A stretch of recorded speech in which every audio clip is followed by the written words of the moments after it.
Maraming beach ang maaaring pasyalan sa Kabikulan ngayong tag-init. Sa bayan ng Pilar sa Sorsogon, pwedeng mag-sunbathing sa sandbar o makilangoy sa mga isda. Makipasyal Pilipinas tayo kay Lars Santiago. Sulit na sulit magbakasyon sa Pilar, Sorsogon sa dami ng pwedeng pasyalan. First stop, ang sandbar na ito. Pwedeng mag-sunbathing sa buhangin o magtampisaw sa malinaw na tubig.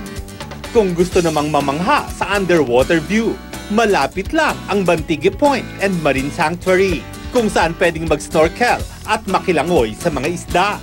Kung gusto lang din namang mag-chill, bisitahin ang cascading waters. Pwede kang mag-relax habang nakahiga sa mga bato.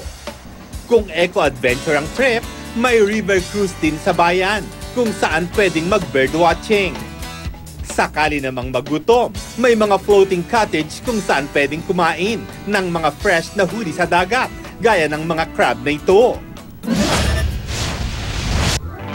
Sakaling magawi sa isa pang probinsya sa Kabikulan, huwag kalimutang bisitahin ang Nahulugan Falls sa bayan ng Higmoto sa Catanduanes. Kailangan munang mag-trek papunta sa Talon, pero pagkatapos, siguradong pawi ang pagod sa ganda ng view at lamig ng tubig. Lars Santiago, GMA News.